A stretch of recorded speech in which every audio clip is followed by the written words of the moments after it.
Welcome to the Natasha Helfer Podcast. To help keep this podcast going, please consider donating at natashahelfer.com and share this episode. You can find Natasha on Facebook at Natasha Helfer, LCMFT, CSTS, and at Natasha Helfer MFT on Instagram and TikTok. You can find all her cool resources at natashahelfer.com. The intro and outro music for this episode is by Otter Creek. This podcast was edited by Ashley Pacini. Hello, everybody. I'm Natasha Helfer. I'm a relational and sex therapist, and this is my podcast where we try to attack shame and get healthier through education, stories, relationships. And I'm just kind of thrilled to have Jennifer Renart here with me today. She is the co-founder with her husband of the ExMo candle company, which I love. They do a really good job with their candles. It's one thing to just like the idea of your candle company. It's a whole other thing to actually like your candles. So I like both. Thank you. And we're here to talk about your story. And when I came up with the description for this is that, so many people go through faith transitions and so many people have a variety of responses to faith transitions. And the typical feelings we think about are anger and sadness and betrayal and rage and depression. And all of that is real. And all of that is super common to be feeling as you leave a high demand or conservative religion or a cult or any of these kind of more fundamental type spaces.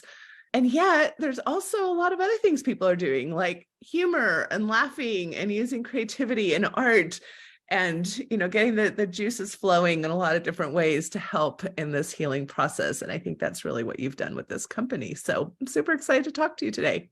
Well, thank you. And I think the humor does come from having felt all of those other emotions and just sort of channeling that into a way that doesn't drive me insane. That's right. So at some point we can either keep crying or we can start laughing or do a little bit of both or something like that.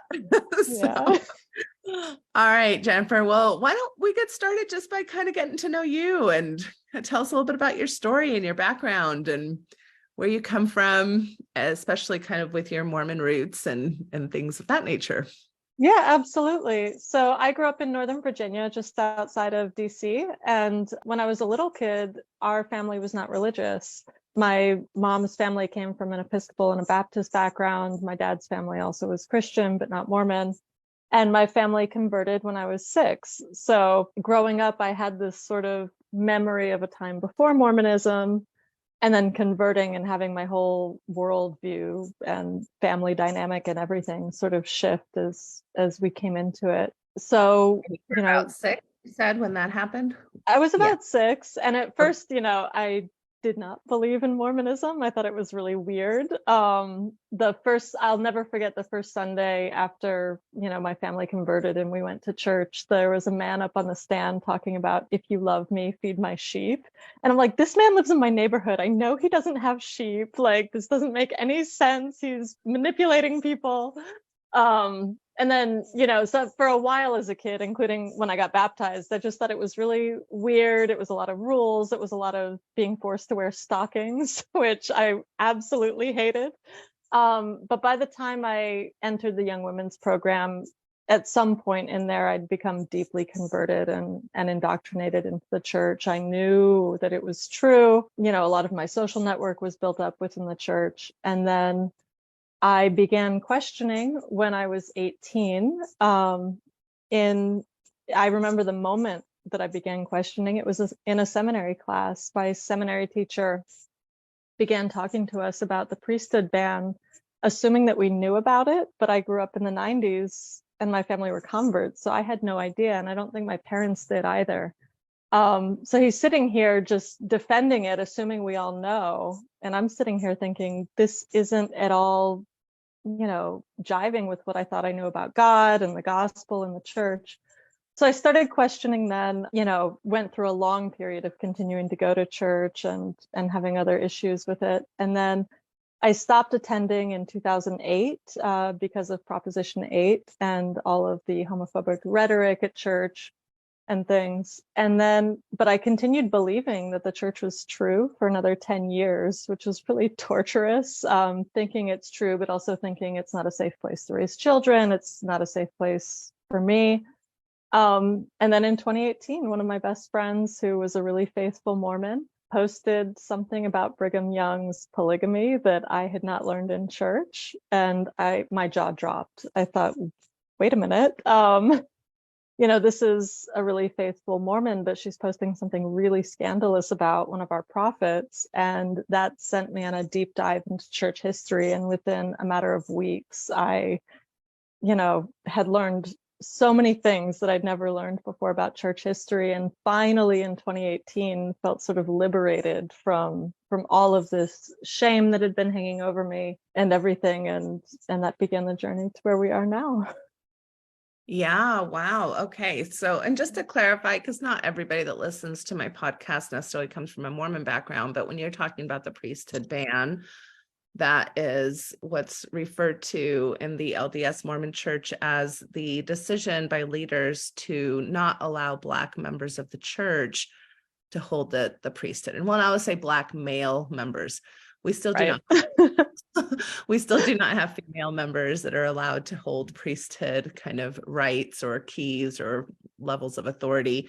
But back, until 1978, when that was finally changed and shifted, Black members of the church were not allowed to hold the priesthood, which did affect also, of course, Black females, because they couldn't do things like get married in the temple because, they didn't have husbands or spouses who held the priesthood. So it was a big issue, obviously. And 1978 is fairly late in the civil rights kind of space to still have held such beliefs and policies in such kind of like of a mainstream church as the LDS church is. So that's what you're referring to. Yes. And my parents were converts as well. I have a similar story. I was probably 5, right, when my parents joined the church. So those were all things that we learned along the way as well. They weren't things, obviously, that we knew when the missionaries came a knock in with their nice, simple, beautiful story. These were not things that were being explained to us either. So yeah, neither polygamy, right? So that's another big part of the LDS history that tends to not really be talked about very much or taught when you're part of the mainstream culture. So yeah, that's one of the sources of anger that I've had towards the church, and one of, I think, the sources of defiance that informs the candles is this idea that they do practice milk before meat as a matter of policy, not just as a matter of culture. And I don't think my parents would have joined if my mother had been told that there was going to be mandatory polygamy in heaven, and that, the early prophets were marrying teenage girls in coercive circumstances, or that Black people couldn't be with their families in the afterlife, but all of these things only get introduced slowly after you're pot committed, after you've committed so much of yourself to the church. And that's really one of my biggest issues with the church, is that milk before meat thing, because of how it affects my own story. I would never have been subjected to any of this if they've been fully honest with their converts. Right. It's a lack of informed consent in a lot of ways to take that approach that we're only going to share these nice, small, little childlike things, but not okay. Yeah, no, that makes sense. So is it okay if we kind of talk about, you mentioned shame a lot. You have like a wonderful candle that's called the Licked Cupcake. Can we go into a little bit, as much as you're comfortable, just sharing your own story, kind of how you were taught around yourself, your identity, your sexuality, your behaviors, your standards of, what it means to be kind of to be found worthy as a young Latter-day Saint, and where that jived with you and where that didn't, and kind of what started kind of some of the shame aspects of your story. Absolutely. And I'm very comfortable talking about all of it. The Licked Cupcake candle is actually the first candle that started the idea for the company, because that was the issue that affected me most personally. And I wanted a Licked Cupcake candle, and I spent hours looking online, couldn't find one. And I said, okay, we're going to learn how to make candles because I want this for myself. So we converted when I was 6. And even at 6, I started getting messaging at church about my body, and I didn't understand the term sexuality, but about my sexuality. my mother, who again is a convert, she doesn't know all of the rules and the cultural norms when we first joined. So she was sending me to church in these short little dresses. But I would get to primary, and my primary teachers would shame me about my thighs showing. And this is when I'm 6. And so instead of standing up when we sing songs, I would, pretend that I had a cramp in my leg or pretend that something was wrong so I could just sit down and pull my dress over my legs, because I was already being taught to feel ashamed and that there was something wicked and wrong with my body at 6 years old. And then, of course, you get into young women's, and it starts to be, this steady drumbeat every week about, you're coming into your sexuality. This is what it means. This is, the natural man is an enemy to God. You're responsible for all these boys' thoughts. This is the sin next to murder. One of our prophets said it's on a par with murder. So it's like equal to murder. And I remember at that age too, about 12, when I was coming into the young women's program, going and meeting my dad after the 3rd hour of church and meeting him in the cultural hall where they had high priest quorum. And I was asking him, oh, what did you learn about? And they must have been studying the miracle of forgiveness or something, but he was talking to me very seriously about how their lesson was that it's better for a woman to die being raped than to submit even for a moment. If like to survive, if survive meant submitting even for a moment. And so at the age of 12, I started getting these really intense lessons that it was better to die than to do anything sexual. And that even like my parents who loved me, were repeating these lessons to me. And so I was getting it from church leaders that I loved and respected. I was, having those lessons repeated at home. And, just from my friends, like sort of from every corner in the literature, it was, similar things were in the youth pamphlets that we were supposed to carry around with us everywhere. And I was just getting these lessons all the time. We had the licked cupcake lesson where my Sunday school teacher brought in this tray of beautiful, freshly baked cupcakes. And we all got excited looking at them. And then she licks one of them and asks if we still want to eat it. And we're all disgusted. And then we learn that that's what we are if we do anything sexual before marriage. And so, there started to be a lot of fear around sexuality and shame, because of course I'm a teenager. I'm having sexual thoughts all the time.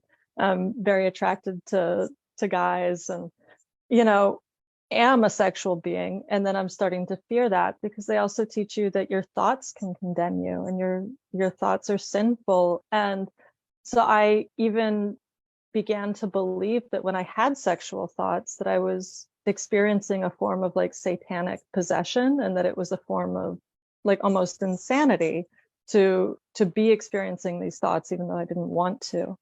And so that began to send me into depressive cycles and give me a lot of anxiety.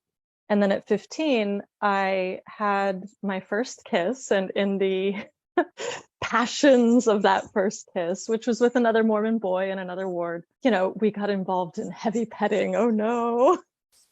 Mm-hmm. Mm-hmm. And I was absolutely devastated. All I could think about was now how I could never go into a marriage as an equal partner, that I would always have something about me that my husband would have to forgive. I could never go in as an equal, that I could never give my husband everything fully, even though I hadn't had sex with this boy. Just the idea that we'd done anything sexual was a source of so much shame. So he and I both went to our bishops the following Sunday to repent, because we were both really devastated over this. And I went into that not having any idea what to expect. Because they had told us before, if you do something, you need to go to your bishop to repent. But they'd only explained what happens in the vaguest of terms, that you need to go and tell him what happened, that bishops are very loving, that the repentance process can be painful, but it's so beautiful. So I was going in expecting a certain type of experience, and was absolutely shocked and traumatized when at 15 years old, I go in and my bishop tells me that excommunication is on the table for what I've done. And, in the end, he he ended up disfellowshipping me for several months, which was still humiliating, but of course I felt relieved that I wasn't excommunicated. But in the course of that first interview with him, he is asking me a lot of these, highly pornographic level like questions about my physical response to this interaction that I had. Like if my nipples had gotten hard, he wanted to know the color of underwear that I was wearing, like all of these things where I didn't even register what my nipples were doing, like I'd been opted out of sex ed. I didn't know anything about sex. I didn't know that, oh, your nipples get hard when you're, I hadn't been paying attention to any of that. But in this interview I must have been in there with him for 30 or 40 minutes, but just every micro detail of that interaction got tagged with shame. Every micro detail of my body's natural physical sexual arousal got tagged with shame. And I mean, I was absolutely sobbing. And, because I was showing him, I wasn't trying to show him contrition. I was being traumatized by having to tell him all of these things. But because I was showing that level of contrition, he ended up not suggesting excommunication and instead disfellowshipped me. And then I had to meet with him regularly. He told me to read The Miracle of Forgiveness, and I had to meet with him regularly and talk about that, and just talk to him about my ongoing like sexual thoughts, my actions, all of these things, and which sent me into just major depression. And it became hard to focus in school. I almost failed that year in high school, like all of my classes. I didn't, but I started doing really badly in school. I started withdrawing socially a little bit. And, and of course, I'm continuing to have sexual thoughts, and that is just driving me further and further down into this shame. And then when I was 18, also with another Mormon boy, I lost my virginity. And didn't last long. It lasted a few seconds before I came to my senses and like kicked him off of me and, locked myself in his bathroom and was just like crying for hours, which if he's listening, I'm so sorry. I hope I didn't give you a complex. But, and then that was even worse. Like that's the truly irrevocable, like even repentance can't wipe that clean. But I went to my bishop. I waited to go to my bishop at Southern Virginia University, which was an all-Mormon school, because I didn't want to talk to my bishop in my family ward because he was very good friends with my dad. And I didn't want to go through that again, talking to a bishop that I knew so well. So I waited till I was at school. I went to my bishop there, and he treated me with absolute disdain.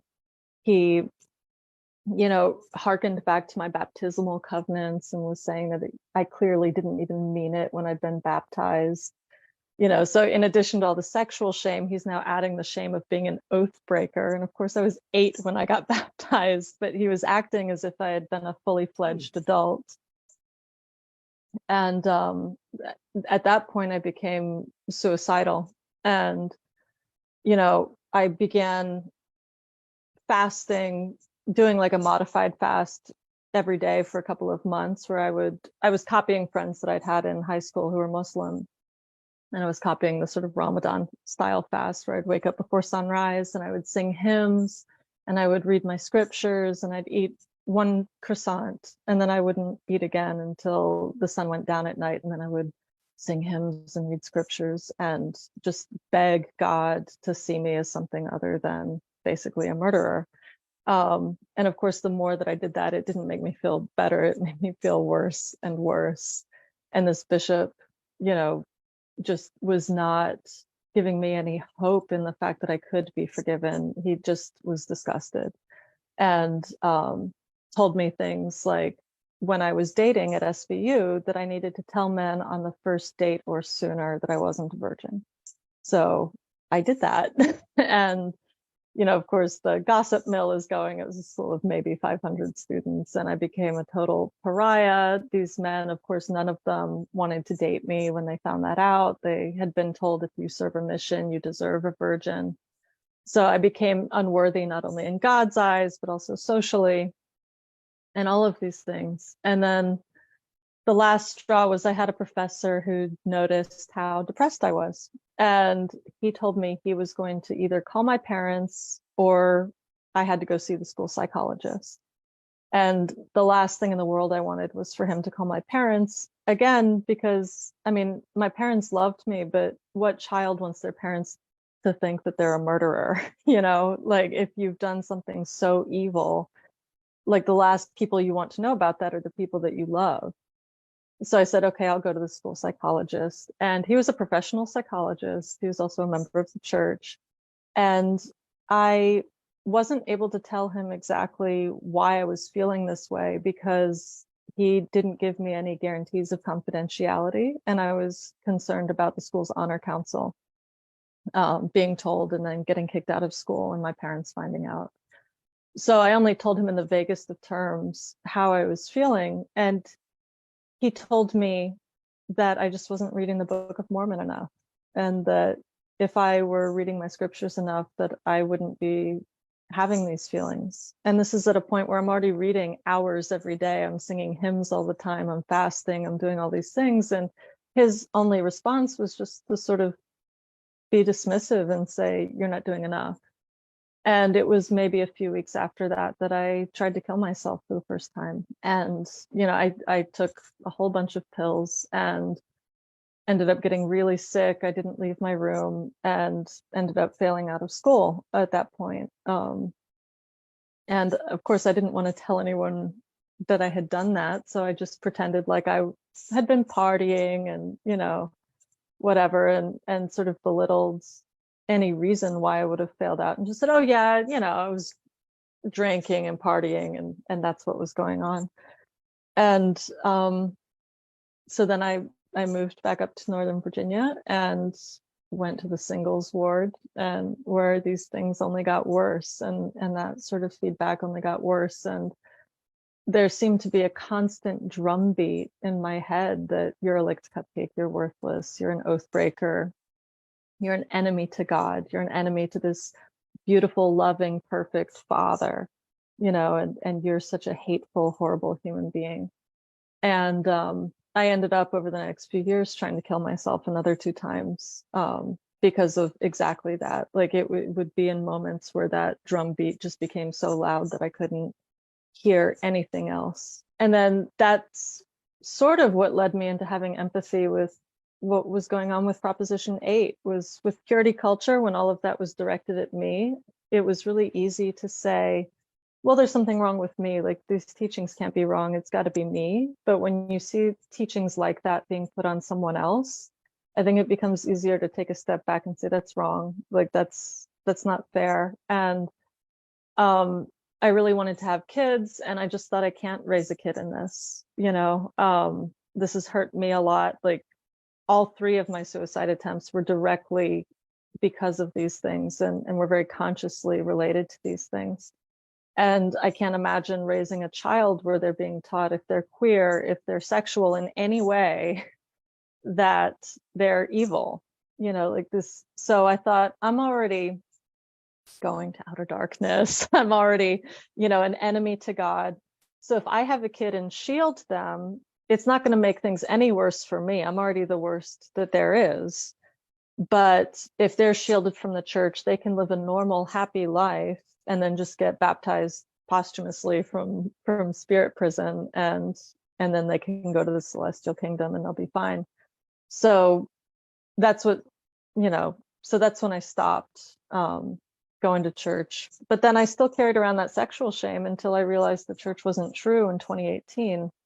And that informed a lot of my relationships, how I behaved with men, and, my ongoing self-esteem was just in the gutter, thinking that, I'm this terrible person. And because in Mormonism, you always have to be perfect and you always have to, convey this happiness and this glow and, the spirit in your countenance, I couldn't tell that anyone else around me was going through the same thing. So I thought I was the only one. I thought I was, uniquely depraved with all of this. And that finally, like digging into church history, has freed me a little bit from that shame. Like I still have a lot of the same thought patterns, but it's just been tremendous being able to sit back and realize none of that was true, and using that as a starting point for healing. Holy cow, that's a lot. That is so much, right? That is just, I mean, I'm thinking about, you've told us about two times in your adolescence. Once it's kind of like, it sounds like a makeout that got touchy. And then you had, an experience kind of where, things went farther, and even kind of the interruption of your sexual debut, right? Because you talked about it as losing your virginity. I'm trying to have everybody like, we're gonna stop saying that. I love the term sexual debut. I can just imagine the curtains parting and me stepping out and that's right. Regalia. I love that. All right, because even that language is just so poised in puritanical culture, right? Or purity culture. It's like this idea that you're losing something of worth, you're losing something of value, you're losing your virtue, you're losing your innocence, right? And I'm like, who wants to stay virtuous and innocent all the time? Like, that's not normal developmental behavior, right? That's amen. Yeah. And I've even heard of people who do wait until they're married and they still feel unvirtuous because there's been so much identifying of this one aspect of yourself that has so much quote unquote value that even when you go about it the righteous way and have sex after you're married, it's like you've lost this identity, which meant that you were not sexual, this identity of not being a sexual person. Right. And a high value person because of that. Yeah. Right. And a sexually behaving person and not being sexually attuned with yourself. And so this just kind of messes everybody up, no matter kind of what ideas you're having. But I'm thinking of this sexual debut that you were having and how interrupted it got, right, by these other thoughts. Like, it doesn't sound, I mean, maybe I'm wrong, but it doesn't sound like you were in a coercive situation or an abusive situation. It's like you were in a situation of exploration and curiosity with another person, and all of a sudden you're in a bathroom crying for hours. No, absolutely. This was a guy I'd known for years. He was one of my best friends. He was my boyfriend. We'd been dating for a while. He was a returned missionary, and we had been talking about getting married, and and then things went too far, and he went to his bishop as well out at BYU. And we were told not only was the act itself, my debut itself, interrupted, but we were not allowed to even speak to each other about this. So the entire relationship was disrupted, and our ability to process it together in a healthy way and to talk about it was disrupted because it was seen as, us talking was seen as being too dangerous. You would return to the sin if you got back together, or right. And that also happened with the boy when I was 15. And so the church in that way also conditioned me to associate sex with isolation afterwards, and to view sex with almost like this fear that, well, okay, I'm having this like urgent desire to have sex, but then this sort of knowledge that immediately afterwards I'm going to be alone and shamed and abandoned, which really continued affecting me for a long time. It's awful. It is. It really is. I mean, it's really, this is why I mean, I don't know. I think people think I exaggerate or something, but when I call this like sexual spiritual abuse, this is like a form of emotional sexual abuse, right? Absolutely. As far as how people treat you, what they think about you, what they make you think about yourself. It's interesting you talk about the murder rhetoric. Again, people not necessarily from our faith might be like, wait, what? And right, that's a bit, she's being a drama queen. How is this the case? But that comes from several spaces. There's a scripture in the Book of Mormon where there's a father figure and he's talking to his son about whatever his quote unquote whoredoms are. He's going off and I guess having too much sex with too many people or something, and kind of makes this this metaphor that, this is more serious than even murdering somebody. And when I asked somebody about that, I'm like, how can that be? Like, because by the way, I was told the same thing. I had premarital sex. I was told that this sin was only second to murder. And I'm like, okay, I know that I've done something really bad here, but I can't imagine that I'm as bad as a murderer, So that was my 16-year-old brain. Like, I was like, wait, what? And so the way that it was explained to me is that, like, well, when you murder somebody, you take somebody's life without God's permission. And when you have sex with somebody, you're potentially bringing in life without God's permission. I still think the metaphor totally sucks. Like, I don't think I still think, even with that explanation, I was like, really? Like, I think there's still a big difference here. Yeah, no, even as a very devout believing Mormon, the thing is, it was just something else, another bludgeon that I used to say I'm not good enough. I did not understand how they equated. Like, it was explained to me too, that these are two sides of the same coin. You are tampering with life. And right. But I just did not understand how it could possibly be the same thing. But then again, that was something that I turned against myself and said, well, you're not spiritual enough to understand it. You're not good enough to understand it. You're not smart enough. When now I'm just like, no, this is just a terrible metaphor. Right. Yeah, no. And then, the directions, like you're saying, that really have such a relational cost, the direction to, one, either not speak to these men or boys that you're sexually exploring with, two, to tell potential mates or partners very personal information about yourself before you even get to know them, right? So like date one, I had a bishop who actually told me not to tell anybody. Oh, right. So because he understood, I think, right? He was like, well, you've repented. It was kind of like the last, whatever meeting that we were going to have. And I was going to be clean now with my repentance stamp of approval, right? That I was getting from the bishop. And he's like, so you're clean now and you've repented. And so nobody needs to know about this. You don't need to tell anybody. And so I thought about that. And so I kind of went along like you did, not telling anybody. And that came back to bite me in the butt too, because then my person who ended up being my first husband felt very betrayed by the fact that I wouldn't have shared something like that with him. And I'm not talking about date one. I'm talking about like month 12, right? Or like, right. Like, and so they interrupt kind of normal social interactions where I would think it's pretty normal to tell somebody that you're thinking of marrying or that you really love, or that, your story, your life story, and it'd be pretty normal for them to tell you yours. And of course, what isn't normal is how we're taught to react to these things. Because, if you tell me that, then I guess I can't be with you anymore, which is not how all Mormon people respond, but a lot do. Because as you said, there's this kind of entitlement of virginity and hot wives, and especially for male missionaries who are sent out to preach the gospel. These are things that are actually said to them. I don't know that a lot of people understand that, but mission presidents are pretty well known for saying, if you're a really good missionary, you're going to be rewarded by having a hot wife when you get back, which of course has all the sexual innuendos about that, right? It just means that you're entitled to her body, her sexuality, her attractiveness. Just really problematic yeah. thing. Amen. And those things were said by leaders in front of the young women too. Like, I definitely was aware of that idea as a teenage girl, that if a man serves a mission, like the more baptisms he gets, the hotter his wife will be.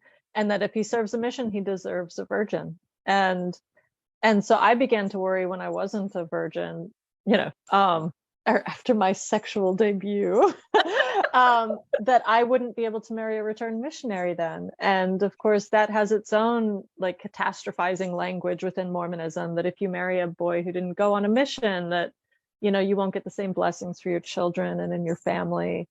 And it's this bizarre, awful cycle that, where just if anything gets broken or doesn't go according to expectations, that your whole life is going to feel consequences from that. Yes. Yes. And what you're referring to is kind of the ownership model of sexuality. We're taught that, well, even if I didn't know you, you should have kept yourself clean for me. You should have known Right. we would have connected at some point, and therefore you still betrayed me, even though you did these things before we even met. And women, I think, in the church have their own version of this, right? Like if men masturbate, or if they look at sexual Yep. media, or if they find anybody else attractive, all of a sudden those are the types of things that women are taught to own their male sexuality partner too. And so there's just this very entitled ownership model that means your sexuality belongs to me. Absolutely. And you bringing that up makes me remember I knew two girls in the singles ward who had divorced their husbands because they caught their husbands masturbating. And they, spoke about that with zero regret, zero doubt. It was, no, he betrayed me. Like, yeah, they absolutely felt like I get full ownership of his sexuality just as he has full ownership of mine. Yeah. And would be willing to, to end their entire marriage based on that. Yeah. Yeah. No, these are really very problematic things. And then you mentioned having to read The Miracle of Forgiveness, which actually is no longer even in print or even being sold Yes. at the church bookstore because of how problematic it was, right? And how incorrect it was in regards to so many things that had to do with human sexuality. And of course, extremely discriminatory towards LGBTQ plus members in particular. So I just, there's a part of me that just wants to reach out and grab, your 15-year-old self and hug you. I'm sure you feel this way about yourself, right? Like you want to go back and have a conversation with your 15-year-old self.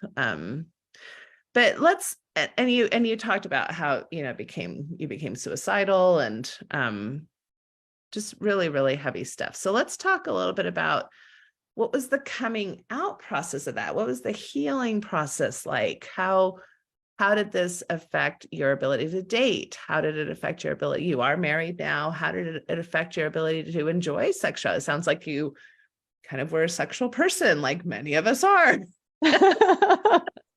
the whole idea that we're going to go through adolescence acting like we're asexual, which some people are, but most of us are not. That was a very unrealistic and unfair expectation placed upon you. Yeah, so this stuff really affected me both when I was in the singles ward but not quite keeping all the rules, and then when I stopped going to church in 2008.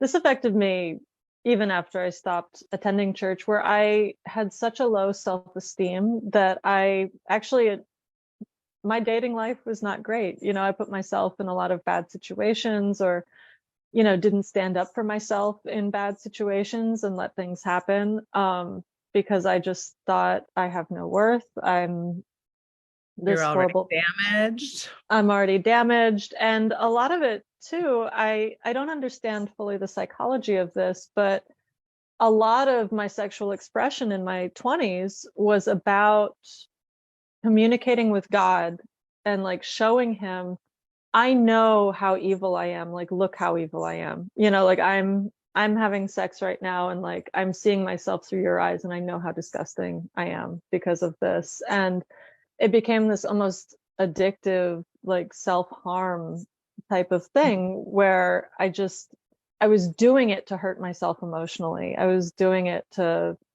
see myself afresh through God's eyes, and just remember and maintain this conviction of how awful I was. And luckily, I met my husband before I started delving into church history and realizing it wasn't true. And luckily, I met a man who saw this very vulnerable, damaged sort of person, and just put his arms around me and loved me anyways. And, I needed someone like that who could just hold me tight and say, stop this, like I see value in you, and I love you, and you're not this idea that you have about yourself. And so he was huge in my ability to start healing. And then the other big step was in 2018 starting to learn about church history. And this is an area where I have a lot of disagreement with some ex-Mormon feminists in particular, with whom I agree on almost everything, but who say church history isn't important because, if you ask women, like women's experience in the church is so bad that they don't need church history to leave. And I've heard a lot of ex-Mormon feminists say that. My experience was, I left, but I was still being tortured internally because I wasn't given a reason to understand that it wasn't true. So I was still applying all of that to my sense of self. Whereas when I did learn about church history, I said, okay, now I have a concrete way to understand that this isn't true. And that's when it enabled me to start healing my sense of self and to start exploring who I am with fresh eyes instead of constantly viewing myself through the lens of this like sexual shame. So in 2018, I began with the Year of Polygamy podcast. I found Mormon stories, the Latter-day Lesbian podcast. I found a bunch of these and just ate them up. And the sense of liberation and for the first time in over a decade, the sense that I could learn about myself for who I am and not for how other people are telling me to see myself was enormous. Yeah. No, that is huge. I mean, I think people leave the church for all kinds of reasons. It is interesting how you compartmentalized, this idea that you left just kind of due to self-preservation, but you still believed. That's not something we talk a lot about in faith transition land. There are, a lot of us are thinking about people, when you think about faith transitions, people who leave due to intellectual shifts of belief. But the reality is that tons and tons of people leave the church because it is unsustainable to their day-to-day life and well-being, but still believe the ideal to be quote unquote true. That's very, very common. I don't think that those people surface as much in maybe like the post-Mormon community Facebook groups or, No, I would never have interacted with or sought out ex-Mormons in that 10-year period. Right. I wouldn't have shunned them, but I had no desire to call myself an ex-Mormon or to talk to them about their experiences, because this was still a very shameful thing where I just wanted to sort of be isolated and not notice. Right. We see this in all kinds of areas of the church, like single people, just because there's such an emphasis on being married. Of course, gay and lesbian and bisexual people who still believe, but just don't feel comfortable going to church or being punished at church. People who face infertility, people who are older, and they just don't feel like they really belong anymore. There's tons and tons of reasons why people leave the church that are not belief-based. Yeah. So it's really interesting that you had this capacity to kind of, I'll save my future children, even though I can't save myself. And I'm so broken and damaged anyway, and going to hell anyway, that I'll just act as the barrier to my kiddos, and they can get their saving ordinances when they're dead. Yeah, basically. Right. So that just shows kind of, sometimes the mental gymnastics that goes into coping and finding healthier spaces for yourself, at whatever time that was in your life that you couldn't really access other ways of helping yourself. So, yeah. And as far as what you were talking about, like that you didn't maybe understand psychologically, to me, that's just internalized shame. You tell a little kid, for example, who grows up in kind of an emotionally abusive home that he's lazy or stupid, or he'll start acting that way. He'll start proving you right. Right. Oh, right. Yeah. That little child identifies with what's being told and then acts accordingly. And so when we talk about internalized homophobia, transphobia, sexual shame, all of these things are messages that have really, really, they're not just things that people tell us. They're so powerful that they become us. Right. Yeah. And we're at war with ourselves. Right. Which is just so awful. So awful. It is. Yeah. That makes a lot of sense. Thank you for explaining that to me, actually. Yeah, I think that's hard. And we have Kelly who's listening, and she's like, I can so relate to this growing up. The LDS church's teachings around sexuality are so damaging. It's interesting because when you're in the church, I don't know about you, but when I was in the church, I would have never thought that. I would have thought that that I deserved all of these things. I deserved to be punished. I was kicked out of BYU, so you were smart not to, just to be a little bit more careful than I was. And I remember this teacher who was not Mormon, and she was trying to get me to to push back, to say, hey, they can't do this. And I was like, oh no, yeah, you're the one that doesn't understand because you're the non-Mormon teacher here at BYU. No, I do deserve this, and I need to take my punishment, right? So absolutely, yeah. I never once thought that any punishment or any probing questions or anything else were unjust. I thought, okay, this is God's way, this is God's love, and I just need to buck up and deal with the consequences of my actions. Yeah. Which reminds me of your Court of Love candle. By the way, I didn't know you'd been kicked out of BYU. I feel like we need a candle for like honor council rejects or something. Honor council, I love it. I would totally endorse that. Oh my goodness. Yeah. So I just want to, before we move on and talk about your company a little bit more, I just want to thank you, one, for your vulnerability, and second, just pause for a second to think about how these things just really interfere with your cognitive function of self, sense of self-worth, pleasure, just your ability to have pleasure, especially from a sexual perspective, like you're saying, just to get to know your body.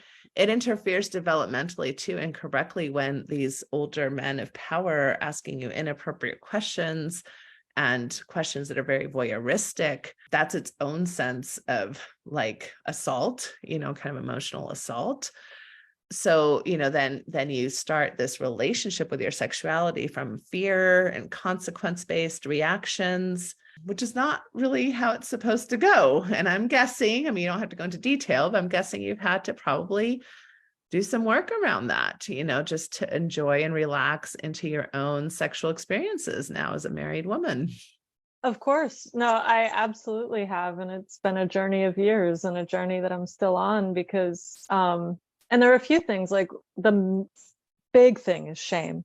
But then another really major aspect that I have found has interfered with my sexuality is all the training we got as young women about, once you're married, you have this duty to make sure that all of your husband's sexual needs are fulfilled. And, you need to be just this little sex kitten for him. And so my focus going into being a sexual person as an adult, once I chose to be sexually active, to have sex, it was all about making the other person happy. And there was no exploration from my end of, what I liked or what I wanted. And even, I would date guys and they would be curious, what do you like? What do you want? And I was almost like that woman in Coming to America, his suitor in the beginning, who was like, whatever you like, it was like, I was just trying to read what my partners wanted and then regurgitate that back to them as being my desires, because I was so focused on the purpose of sex being, like, okay, this is what creates stability in a relationship, is I just need to give him everything he wants sexually. And, I was robbing myself of that opportunity to learn that about myself. And then with the shame, this is not the case anymore, but for the longest time, the only way I could feel anything during sex was just to engage in that self-hatred, or to want to be hurt or things, and not in a healthy sort of BDSM way, but in a way of like, no, I really need to feel emotionally or physically hurt right now in order to even feel anything. And, on the one hand, I can still find that fun. Like, I don't think there's anything wrong with, having kinks in that direction. But the way that I experienced that in my early sexuality was not healthy. And it's something I had to, to work on a lot. just to be able to feel pleasure from being loved, from being cared about. And that's still something I'm working on. It doesn't come naturally to me now. Yeah. But No, these things have lifelong implications. Both Michael and Julie are saying thank you for sharing your story and for talking so openly about these things. I think it is really important to talk openly about it. It's one thing to say, well, the church has issues with sexual shame, and it feels very abstract. When people start sharing details of what they were thinking, of what they were said, of how they were talked to and treated, we start creating a much better picture of why these things are so harmful. And I'm 51, you're younger than I am. And I've been at this for a lot longer than you have as far as dismantling sexual shame. And I'm still doing it all the time in my sexual kind of in my bedroom, right? And things will come up. And I'm like, there it is again, interfering with my orgasm or my pleasure or the things I want to say or do, or still those little feelings of guilt. And so it's kind of a constant ongoing, just kind of healing process. It does get better over time, but it takes a long time. These things don't get undone easily. No, I mean, especially because it all got implanted in us when we were developing, and I feel like that's such a hard thing to just completely erase from your experiences. And like for me, it'll come up completely unexpectedly sometimes too. Like I was at the gynecologist a couple of years ago, totally fine, love my gynecologist, she's amazing. And I just ended up bursting into tears when, randomly, just at the fact that she was looking at me like, this dirty, nasty, filthy part of my body that's the source of all this shame. And this was after I had begun deconstructing Mormonism and, being more sex positive with myself. And, it just hit me out of nowhere, just this absolute shame that she would be looking at this part of my body, which is like, why? This is unnecessary. But yeah, I anticipate continuing to deal with this for a while, but it's at least really helpful having people like you and so many other people who are open, in these communities that we have now online and in person, about what they're going through. Because I don't feel, I still struggle, but I don't feel alone anymore. And I don't feel crazy. And I don't feel like I'm possessed by Satan or, abnormal. I feel like, okay, I'm normal given the stimuli that I experienced, my reactions are normal and there are ways to move beyond it, and I'm working on it. Exactly. That's exactly right. And that's a huge part of healing, is not feeling alone. Because you were even developing really some scrupulosity type of traits in what you describe, right? The fasting and the reading and the hours and hours of repentance work. And so it was starting to create some kind of like OCD tendencies in you, which is very normal also as a form of trying to control something that is so uncontrollable, because you're at war with yourself. You're at war with this developmental part of you who is supposed to be sexual. And so as you notice that, and you're getting all these messages that you're not supposed to be that, then you're in this lose-lose scenario. And that's why we develop these wonky ways of coping. Yeah. No, there was one point at which, and I can laugh about this now, but I got so sort of scrupulous about everything. I ended up, and the praying and the hymns and everything weren't doing enough to stop these sexual thoughts. I ended up ordering a self-harm device called the Silas that like Opus Dei members use. It's like a belt with hooks that claw into your skin, and there's a convent in Italy that will hand make them for you. And I ended up like, Lovely of them. Yeah, like ordering one from them and like putting on this belt of hooks around myself and wearing it all day long. And every time I had a sexual thought, I wore it around my rib cage, and I would just like breathe in really hard, so I'd get these sharp pains around my rib cage every time I had a sexual thought. And it's like, this is so ridiculous. And yeah, like I definitely developed OCD traits around it, but I don't know, it is getting better. Goodness. That's intense. You were doing a really good, intense job at trying to help this, and if you hadn't left the church, and if you hadn't kind of stepped out, these are the kinds of behaviors that can get people promoted in church, Yeah, absolutely. Right? Because you're so scrupulous, you're so hyper vigilant, you're so good that then people take notice of that and go, oh, wow, you should be our next like Stake Relief Society president, or our next. That is definitely true. I'm remembering some of the women I grew up with. We had one who gave us a lesson, and she was widely admired, did very well within the church hierarchy. And she gave us a lesson about how in her entire life, she had never once run a yellow light. And I'm sitting here thinking, I'm just learning how to drive as she's saying this. And I'm like, this sounds really dangerous. Because she would say, if she saw the yellow light, even if she was right about to go through it, she would just slam on the brakes because she didn't even want to come close to breaking any rules. And I'm like, this is like, there's a reason we have yellow lights. Like, Right. but and this sort of attitude, though, she was very proud of. It was widely admired within our community. This, don't even get close to breaking the rules. You need to be extreme about this. The Not Even Once Club, right? Yes. From Sister Wendy Nelson.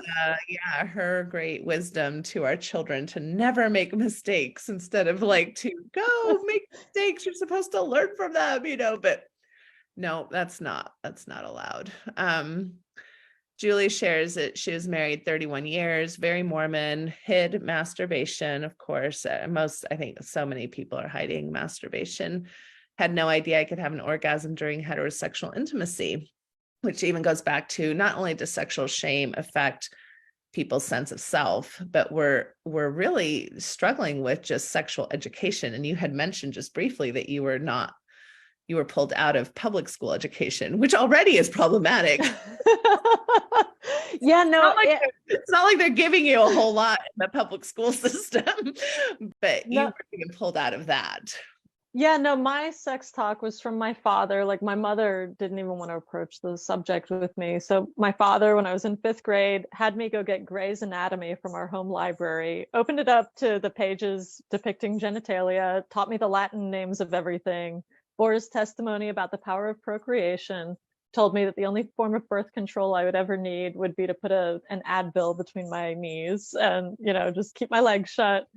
And asked me if I had any questions. Of course, I was not about to ask any questions, and I got opted out of everything at school. Like, in school, it's comical what they have you do. The teachers don't know what to do with you. It was only me and a handful of other Mormon kids in my school who were opted out. And so one year, my project was I researched Anton Mesmer, who's, a figure from, I think, the 19th century. I don't remember much about him now. And I wrote like a 5-page series of limericks about his biography. I mean, it was ridiculous. And this is what I was doing instead of learning about sex. So yeah, I didn't know about the female orgasm for far too long. Right. And even after I learned that it was a thing, I didn't know how to execute it. And I went to porn because that was the only place where I felt like I could get information. And of course, that's not maybe the best way to get information about how sex works either for a young girl trying to figure things out. Right. Yeah, that's kind of one of the World Health associations of sexual health. They have a list of rights, right? Like, what are people's sexual rights? And one basic right is sexual education, knowing about your own body, having information about what your body's capacity is and how it's supposed to function. And even something as basic as that, we keep from, we're not really allowing our teens and emerging adults to have their own basic sexual rights. Right. Well, and then there's this idea, I think, that if you get married and, you did everything according to God's plan, that it'll just all work itself out. And it's, I think, so often the blind leading the blind, and, yes, neither one of you know very much. And yeah. Yeah, no, correct. We were just talking about honeymoon trauma the other day with somebody. So yeah, very unfortunate and unrealistic expectations, no education, a lot of shame that everybody's been offered. So just a lot of different things. Okay, so tell me, how does ExMo Candles get started? So you started with the lit cupcake. You're like, there's no lit cupcakes. Cupcake candles. So I'm a candle fanatic. I always have been. sort of the very early origins of this would have been in the 5th grade. My school had a medieval day and we made candles, and it was like the best thing ever. I have always loved the Middle Ages. This act of making candles was really meditative for me. And I just thought I'd love to be a candle maker. But, I just thought, okay, well, yeah, but people don't do that. So I put it on the back burner. But I've always loved candles. And so I have other candles. Like there's my favorite candle company, aside from ours, of course, is they're called Frostbeard Candles, and they make literary candles. And in college, I was an English major. I'm a big bookworm. And so I had a lot of their candles. And I found myself as I was going through this faith transition in 2018 of finally, learning about church history and relearning about myself. I would light a candle that might be, sort of parallel to what I was thinking. Like if I was thinking about my sexuality and like how to reconstruct my ideas about that, I had a candle that had leather as a note in it. So I'd be like, okay, well, leather's kind of sexy, so I'll burn that.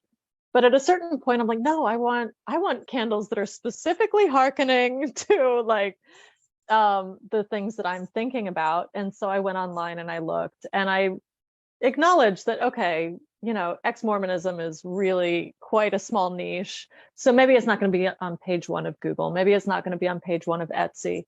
Maybe it's not going to be like the main thing that I find on Pinterest. But I went to all 3 of those places. I looked for hours, for 2 or 3 hours. I couldn't find a single candle that, for licked cupcake or anything of what I was looking for.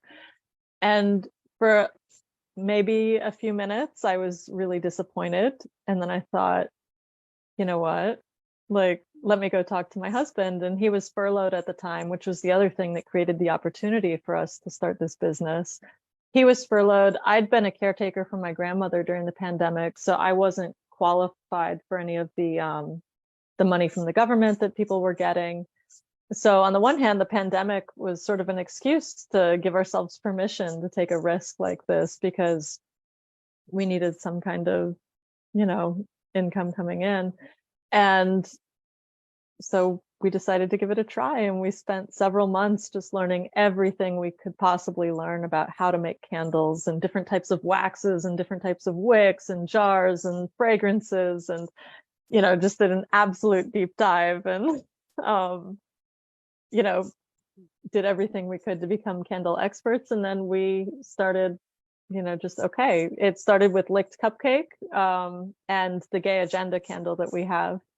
And it sort of exploded from there. So we launched with 12. We wanted to hit on different ideas. So, we have a candle called Ode to Peepstone that sort of teases some of the bizarre history that we're not allowed to learn about in church. We've got licked cupcake to touch on purity culture, dark is the lightsome to hit on racial issues within Mormonism, lazy learner to sort of poke fun at, these insults that the Lord's mouthpiece hurls at us apostates.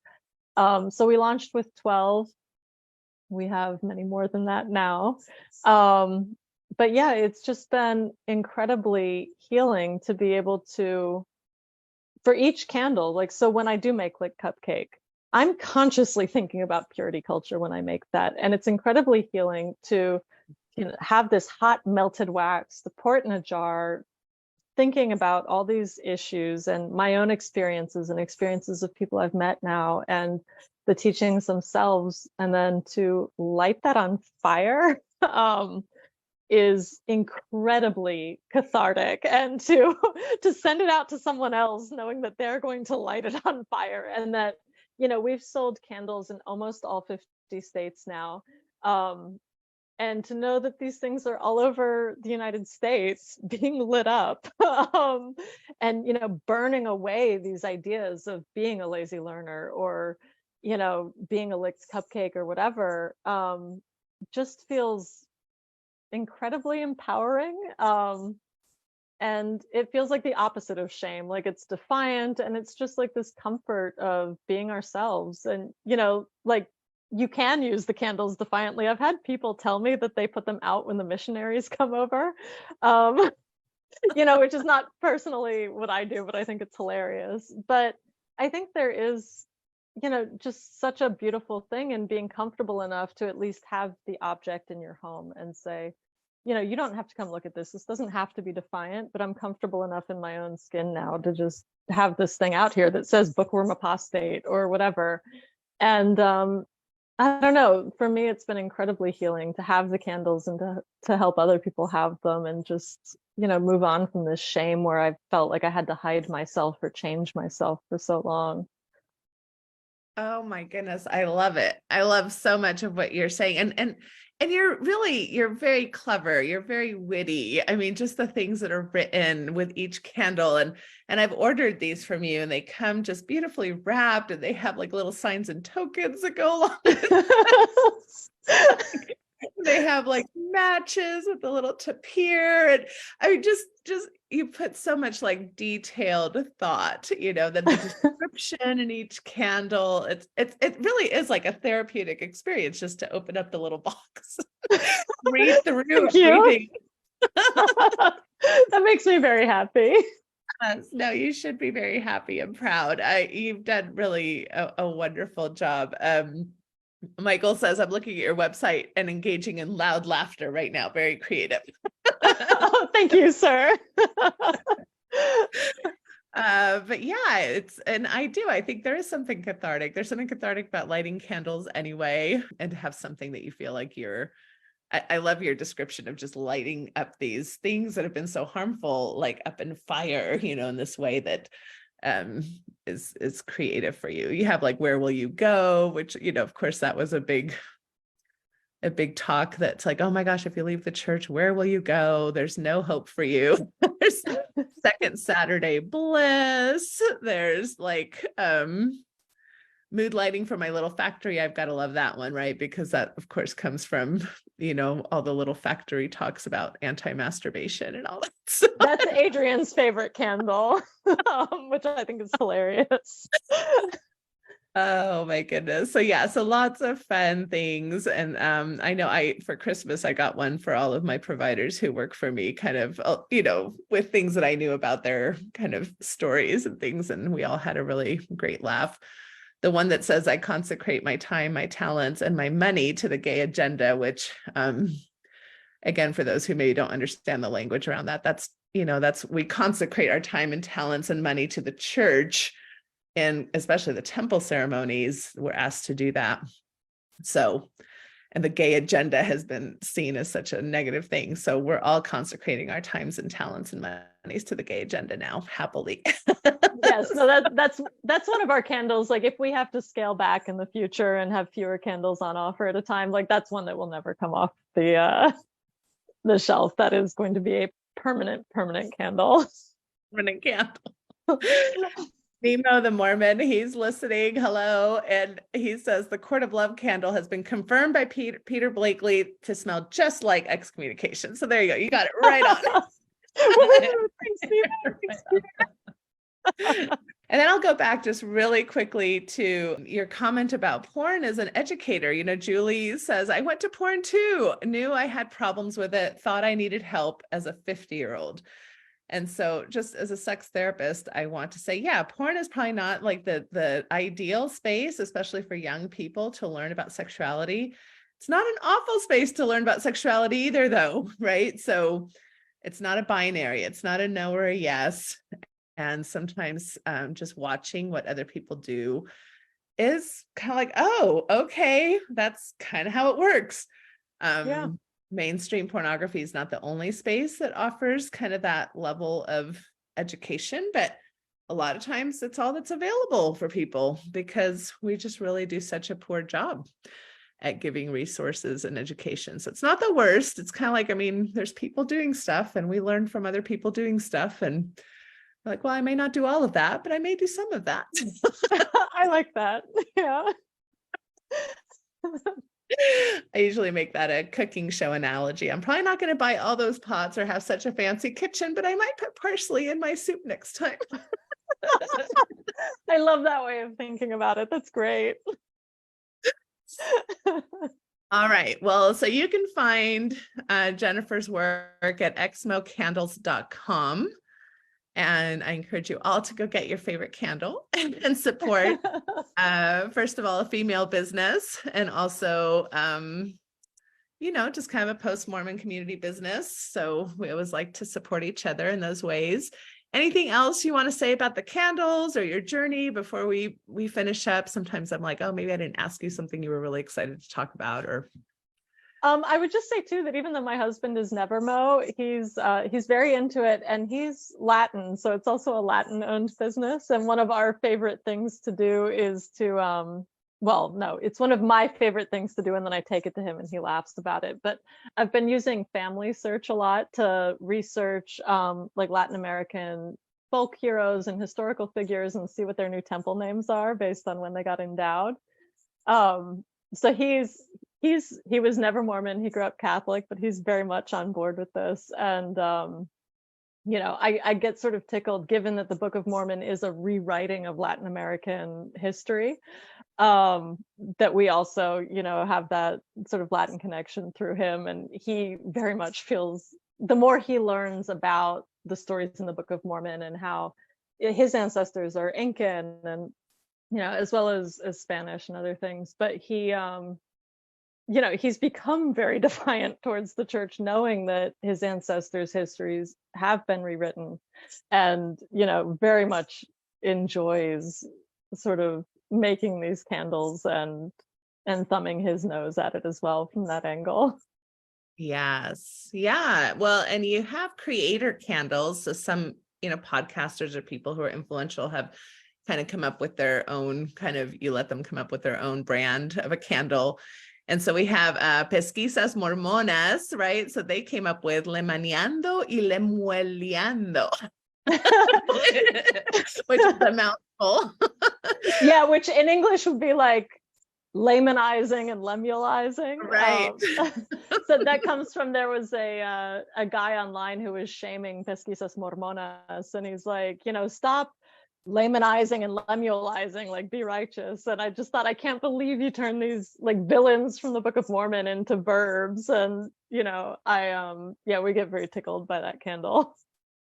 And Adrian was like very happy to have a candle all in Spanish, and because that was his native language. Yeah, right. You have the whole thing, alambrando las tinieblas de afuera juntas. I love it. Yeah, and that's just for anyone who doesn't speak Spanish. That's just our tagline, lighting outer darkness together. But so Manu from Pesquisas Mormonas and then Adrian were sort of working together to get the Spanish right on that. I tried an initial draft and of course was full of errors.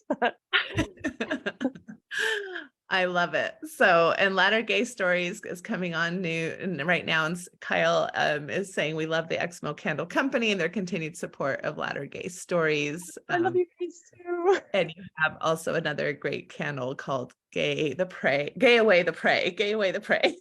Yeah, that's the Latter Day Lesbian podcast. They actually live maybe 20-30 minutes from us, so they actually came over and sort of made the candle with us in person, which was a lot of fun. That's so fun. Anyway, all right. Well, thank you. I so appreciate your time. I so appreciate your personal story. I'm so just thrilled that you found this creative outlet that touched your heart in regards to becoming the candle maker you always wanted to be, and doing it in such a fun, witty, and creative way.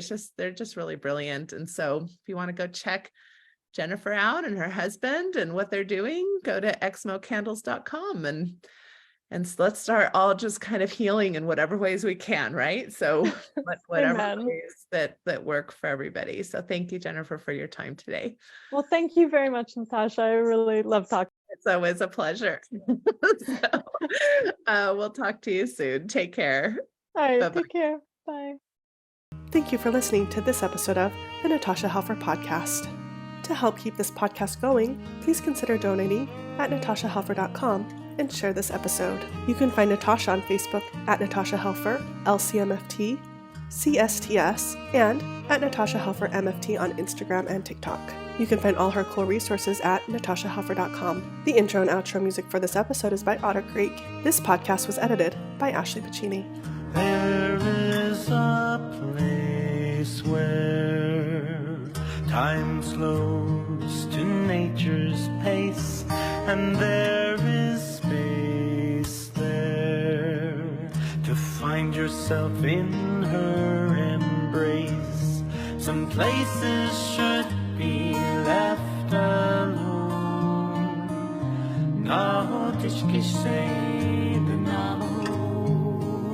So we can always go to the homeland of the heart.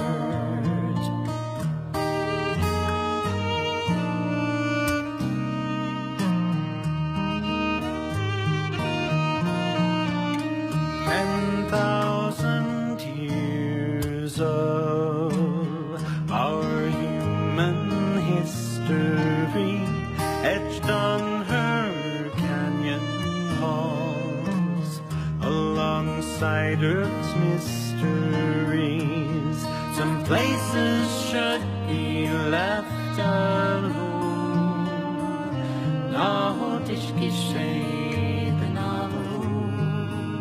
So we can always go to the homeland of the heart, to the homeland of the heart.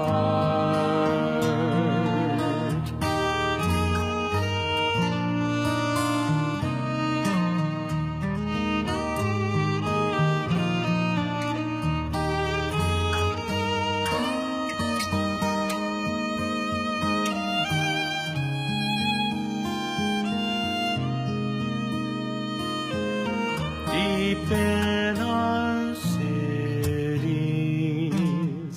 we sleep without her stars, yet still her presence sustains us from afar. Some places should be left alone.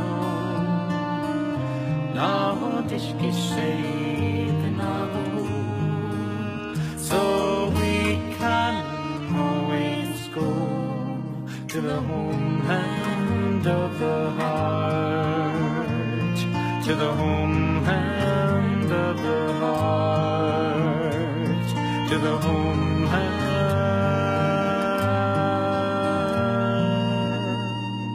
of the heart.